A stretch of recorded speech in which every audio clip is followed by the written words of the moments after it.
ጉበታችሁ ላይ ስብ አለባችሁ ስትባሉ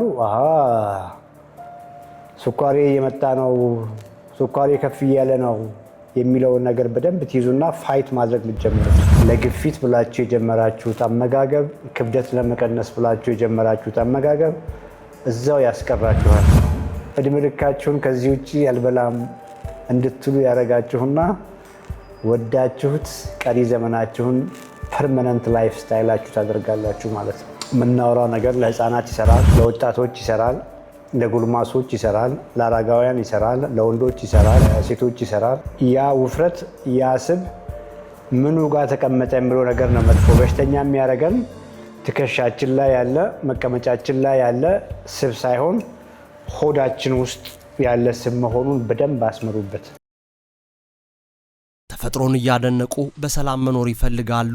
መልሶ አዎ ከሆነ በመገናኛ ጫካ ፕሮጀክት የሚገኘውን የቴምር ሪል ስቴት ዘመናዊ መኖሪያ ቤቶችን ይመልከቱ። በአረንጓዴ አካባቢ ንጹህ አየርና ምቹ የከተማ ኑሮ እርስዎን ይጠብቅዎታል። ያውም ከ35 በመቶ ልዩ ቅናሽ ጋር ስቱዲዮ እስከ ባለ 3 መኝታ ድረስ የቤት አማራጮች አሉን። በአንዴ ለምትከፍሉ ስቱዲዮ 2.7 ሚሊዮን ብር፣ ባለ 1 መኝታ 4.8 ሚሊዮን ብር፣ ባለ 2 መኝታ 7.3 ሚሊዮን ብር፣ ባለ 3 መኝታ 9.7 ሚሊዮን ብር። በአንዴ መክፈል ለማትችሉ ሁለት የክፍያ አማራጮችን ይዘን ቀርበናል።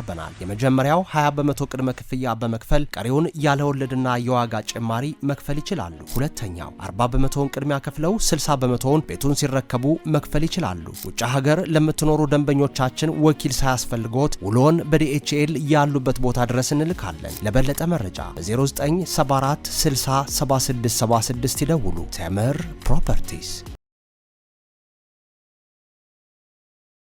ስብ የቱ ጋር ተቀመጠ የሚለው ነገር ለመታመማችን ወሳኝ መሆኑ በደንብ ገብቷቸዋል። መጥፎ ስብ ደግሞ ሰውነት ውስጥ የተቀመጠ የተጠራቀመ ስብ ነው። ቪዝራል ፋት ነው፣ ኢንፍላማተሪ ነው። ከኦርጋኖች ዙሪያ ላይ የሚቀመጥ ስብ መጥፎ መሆኑ ገብቷቸዋል። ከዛም ከፍ ሲል ደግሞ ኦርጋኖች ውስጥ፣ ጉበት ውስጥ፣ ጣፊያ ውስጥ የሚጠራቀም ስብ፣ ጡንቻ ውስጥ የሚጠራቀም ስብ ዘወርስት እንደሆነ ግንዛቤ አግኝታችኋል። ብዙ ጊዜ ስኳር ከፍ የሚለው ሜታቦሊካሊ በጣም እንታመመው እያንዳንዱ የስብ ማስቀመጫ ዲፖ አልቆ ስብ የራሳችን የሰውነት ኦርጋኖች ውስጥ የሰውነት ክፍሎች ውስጥ ስብ ሲጠራቀም መሆኑ በደንብ ግንዛቤ አግኝታችኋል። መፍትሄውም ቀላል ነው። እንዴት አድርገን ጠግበን እየበላን ሰውነታችንን እየመገብን ሆዳችን ውስጥ አንጀታችን ላይ ኦርጋኖች ዙሪያ ላይ ኦርጋኖች ውስጥ ጉበት ውስጥ ጣፊያ ውስጥ ያለውን ስብ እንዴት እንዲወገድ እናድርግ የሚለው ነገር በደንብ ከገባችሁ ሌላው ነገር ራሱ ይስተካከላል። በቂ ፕሮቲን መመገብ የግድ መሆኑን በደንብ ግንዛቤ አግኝታችኋል። በቂ ፕሮቲን እየተመገባችሁ ጡንቻችሁን ለመገንባት ስትሞክሩ ፋት ይሄዳል። ቦዲ ሪኮምፖዚሽን እሱ ነው። ሲምፕል አድርጉት፣ እንደዚህ ቀላል አድርጉት። ያ ሲሆን ብርታት ታገኛላችሁ፣ ጥንካሬ ታገኛላችሁ፣ ጤናችሁ ይመለሳል፣ እንቅልፋችሁ ቆንጆ ይሆናል፣ ኢነርጂያችሁ ቆንጆ ይሆናል። የትም ወጥታችሁ የምትገቡት ሆናላችሁ ማለት ነው። ኢነርጂ ከውስጥ ይመጣል። ቀሪ ዘመናችሁን በሙሉ ጤንነት መኖር ትችላላችሁ። የምናወራው ቦዲ ሪኮምፖዚሽን እንደው ስኳር ስለመቀልበስ፣ ስኳርን ኮንትሮል ስለማድረግ፣ ግፊት እንዲሻሻል፣ ፋቲ ሊቨር እንዲሻሻል፣ ኮሌስትሮል እንዲሻሻል እንደሱ አድርጋችሁ አታስቡ። ጀስት ሰውነታችሁን ተንከባከቡ፣ በትክክል መግቡት። በትክክል የመገባችሁትን ሰውነት ደግሞ አንቀሳቅሱት፣ አሰሩት። እንደሱ ሲሆን ለስኳር ብላችሁ የጀመራችሁት አመጋገብ፣ ለግፊት ብላችሁ የጀመራችሁት አመጋገብ፣ ክብደት ለመቀነስ ብላችሁ የጀመራችሁት አመጋገብ እዛው ያስቀራችኋል። እድሜ ልካችሁን ከዚህ ውጪ አልበላም እንድትሉ ያደርጋችሁና ወዳችሁት ቀሪ ዘመናችሁን ፐርማነንት ላይፍ ስታይላችሁ ታደርጋላችሁ ማለት ነው። እንደሱ አንደርስታንድ አድርጉ። የምናወራው ነገር ለህፃናት ይሰራል፣ ለወጣቶች ይሰራል፣ ለጉልማሶች ይሰራል፣ ለአረጋውያን ይሰራል፣ ለወንዶች ይሰራል፣ ለሴቶች ይሰራል። በየትኛው ህመም ላይ እየተሰቃየ ላለ ሰው ይሰራል። ሲምፕል ቢኮዝ ማንኛውም ሰው የተሻለ ነገር መመገብ አለበት። የተሻለ ነገር መመገብ ብቻ ሳይሆን ማንኛውም ሰው መንቀሳቀስ አለበት። ሰውነቱን ለማጠንከር ደግሞ መስራት አለበት። የማይመለከተው ሰው የለም ማለት ነው። እንደሱ አንደርስታንድ አድርጉ። ድምፄ ምናልባት ጮክ ብዬ ማላውራ ጉንፋን ጉሮሮዬን አፍኖኛል፣ ለዛ ሊሆን ይችላል። ከእንጀራና ከገብስ ዳቦ የትኛው ይሻላል?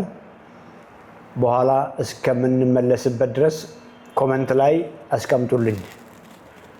ጥያቄው ለስኳር ታማሚ አይደለም፣ ክብደት ለመቀነስ አይደለም። ለማንኛውም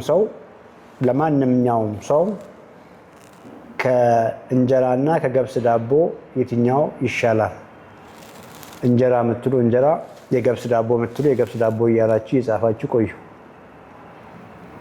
በኋላ ላይ በዲቴል ዲስከስ እናደርጋለን። እንጀራ የሚል ሰው እያየሁ ነው። ሁለቱም ቆንጆ ነው የሚል እያየሁ ነው። ኮፒ ሊንክ ታፕታፕ ሼር አድርጉ። ሳሚ ትሩ የሚል ስኳር ተገኘብኝ ነው የሚለው። አይ ሎስት ማይ ስትሬንግዝ ኢን ዋን ስቶሪ አይ ዋዝ ፕሪስክራይብድ ግሉኮስ ዋይ። ስኳር ሲገኝብኝ ካርቦሃይድሬት አቆምኩ ነው የሚለው። ቆንጆ ነው። ካርቦሃይድሬት ካቆምክ ትልቁ ነገር ካርቦሃይድሬት ማቆም ብቻ ሳይሆን በቂ ፕሮቲን መመገብ፣ በቀን የሚያስፈልግህን ፕሮቲን መመገብ የግድ ነው። ዘን ካርቦሃይድሬቶችን መቀየር ነው። ሆል ወደ አትክልቶች፣ ወደ ፍራፍሬዎች፣ ወደ ጥራጥሬዎች መቀየር ነው። የተወሰነ ጊዜ የገብስ ዳቦንም እንጀራውንም ማቆም ቆንጆ ነው። እዛ ላይ በቂ ወክ ማድረግ፣ በቂ የጡንቻ ስፖርቶችን መስራት፣ የተሻለ ሰውነት መገንባት። ያ ሲሆን ቅድም መግቢያ ላይ እንዳወራሁት መሄጃ አጥቶ ኦርጋኖች ውስጥ የሞላው ፋት ይቀንሳል፣ ጡንቻ ደህና ይሆናል። እሱን ተከትሎ ከፍ ያሉት እነ ስኳር በጊዜ ሂደት ደህና ይሆናሉ ማለት ነው።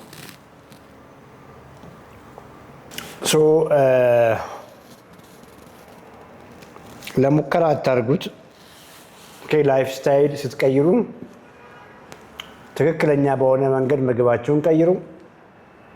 ግማሽ አትሞክሩ ምግባችሁ ላይ። ወክ ላይም ብዙ ጊዜ በምናወራው መንገድ ስቴፕ ካውንት ተጠቅማችሁ ያቺን ታርጌት አቺቭ አድርጉ። ትንሽ ብቻ ወክ አታርጉ። የጡንቻ ሳምንት በሳምንት 2 ቀን 3 ቀን ብለን የምንለውንም አድርጉ።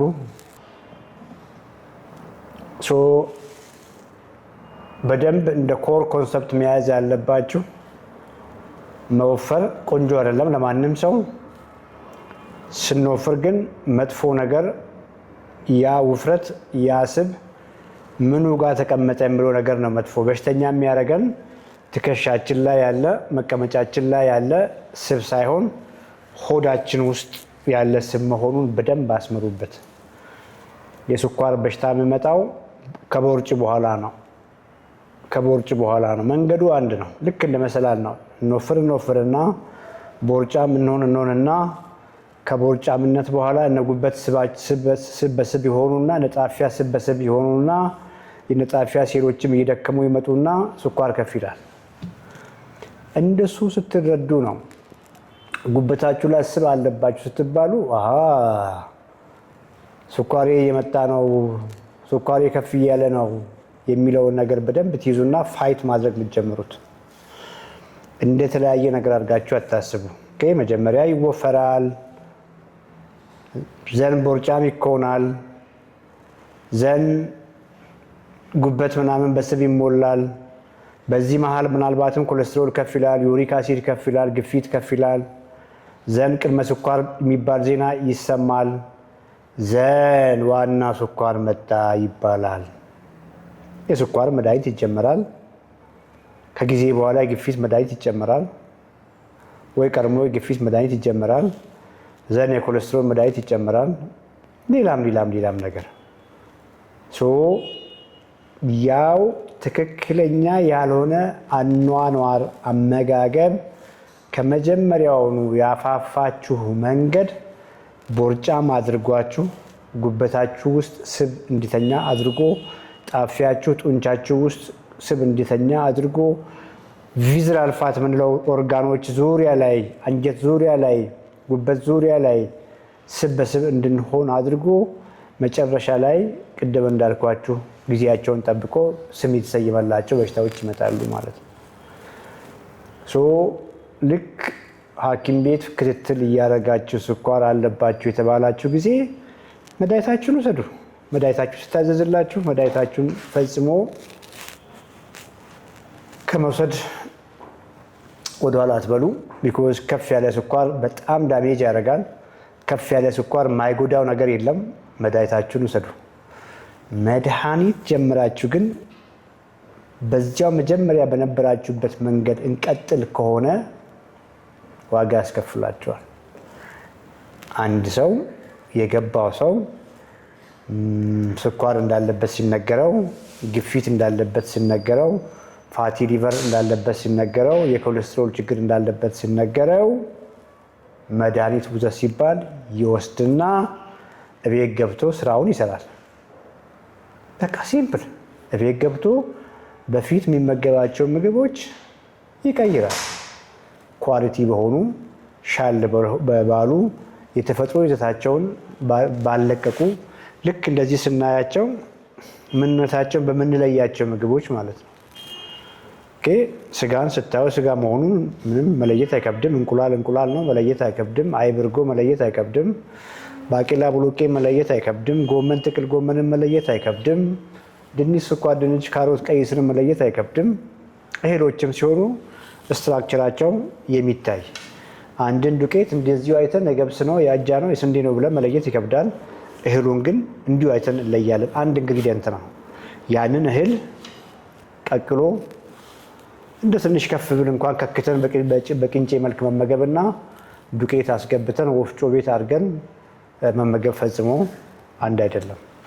ሁለተኛው ነገር ዘይት የምግብ ማብሰያ ሆኖ ሳለ እንደ ዋና ምግባችን አድርገን ወሰድ ነው። እንደው ጥናት ዳታ ስላሌለኝ ነው እንጂ ዘይት፣ ቅቤ የኢትዮጵያውያን ካሎሪ ውስጥ ጠቅላላ አንድ ኢትዮጵያዊ የሚበላው ካሎሪ የቀን ምግቡ ኮንትሪቢዩሽን ውስጥ የዘይትና የቅቤ ኮንትሪቢዩሽን ምን ያክል ፐርሰንት ነው ብለን ብናጠና ብዙ ይመስለኛል። እኛ ያደግነው ገጠር ነው። ገጠር ቂጣ ምናምን ይሰራል፣ እንጀራም ይሰራል፣ ወጥም ሊኖር ይችላል። ያቺ ወጥ ግን ብዙ ዘይት የላትም። ቅቤ እንኳን ፈጽሞ ቅቤ ብርቅ ነው ገጠር ባይዘ የገጠር ሰው ቅቤ የሚበላ የሚመስላችሁ አይደለም። እኔ ያደግኩበት ማህበረሰብ ላይ ቅቤው ይሸጣል። ቢኮዝ ኢንካም ሶርስ ነው። ቅቤ እንኳን ምግብ ላይ ለአመል ነው የሚደረገው። ዘይት ይገዛል። ያቺ የተገዛችውም ዘይት ተቆጥባ በስኬርሲቲ ነው። አሁን ለጤና አይደለም። እዚህ ጋር ስኬርሲቲ ጠርቶ ስላለ ትንሽ ዘይት ነው የሚደረገው። የገጠር ሰው ዘይትና ቅቤ ብዙ አይበላም።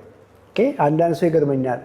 እንደ አባቶቻችን እንጀራ ስንት ጊዜ እየበሉ የለም? የስ ኦርጋኒክ የሆነ በጣም ብዙ ካልደከመ ሶይል አፈሩን ነው እያልኳቸው ያለሁት። አፈሩ በጣም ቆንጆ ከሆነ አፈር በብዙ ኬሚካል በተደጋጋሚ እርሻ ባልደከመ አፈር ላይ ብዙ ሚኔራሎችን ሳክ ያረገ ጤፍ እንጀራ ከምስር ጋር ከባቄላ ጋር ከቦሎቄ ጋር አድርገው ብዙ ዘይት ቅቤ ሳያደርገው ይበሉና ቀኑን በሙሉ ሲሰሩ ይውላሉ። እንደኛ አንድ ብዙ ዘይት ቅቤ አይጠቀሙም። ሁለት በጣም አክቲቭ ናቸው። በቂ የፀሐይ ብርሃን ያገኛሉ። ስትሬስ ሌቭላቸውም እንደኛ አይደለም። ብዙ ስትሬስ የለባቸውም። ሲምፕል በቃ ህይወታቸው እንስሳው ጋር እርሻው ጋር ጀስት ከዛ ውጭ የተለየ እና ከተማ ላይ ስትሬስፉል የሚያደርገን ከስክሪን ጋር በጣም ተፋጠን እንድንውል የሚያደርገን ላይፍ ስታይል የላቸውም። እንቅልፋቸውን በደንብ ይተኛሉ። ማህበራዊ ህይወታቸው በጣም ደስ ይላል። ብዙ ጊዜ አሁን ያለሁበት አካባቢ ክላኑ አንድ ሰፈር ነው የሚኖረው።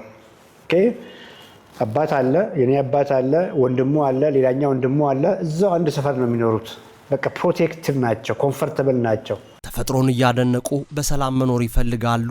መልሶ አዎ ከሆነ በመገናኛ ጫካ ፕሮጀክት የሚገኘውን የቴምር ሪል ስቴት ዘመናዊ መኖሪያ ቤቶችን ይመልከቱ። በአረንጓዴ አካባቢ ንጹህ አየርና ምቹ የከተማ ኑሮ እርስዎን ይጠብቅዎታል። ያውም ከ35 በመቶ ልዩ ቅናሽ ጋር ስቱዲዮ እስከ ባለ 3 መኝታ ድረስ የቤት አማራጮች አሉን። በአንዴ ለምትከፍሉ ስቱዲዮ 2.7 ሚሊዮን ብር፣ ባለ 1 መኝታ 4.8 ሚሊዮን ብር፣ ባለ 2 መኝታ 7.3 ሚሊዮን ብር፣ ባለ 3 መኝታ 9.7 ሚሊዮን ብር። በአንዴ መክፈል ለማትችሉ ሁለት የክፍያ አማራጮችን ይዘን ቀርበናል። የመጀመሪያው 20 በመቶ ቅድመ ክፍያ በመክፈል ቀሪውን ያለ ወለድና የዋጋ ጭማሪ መክፈል ይችላሉ። ሁለተኛው 40 በመቶውን ቅድሚያ ከፍለው 60 በመቶውን ቤቱን ሲረከቡ መክፈል ይችላሉ። ውጭ ሀገር ለምትኖሩ ደንበኞቻችን ወኪል ሳያስፈልጎት ውሎን በዲኤችኤል ያሉበት ቦታ ድረስ እንልካለን። ለበለጠ መረጃ በ0974 60 7676 ይደውሉ። ቴምር ፕሮፐርቲስ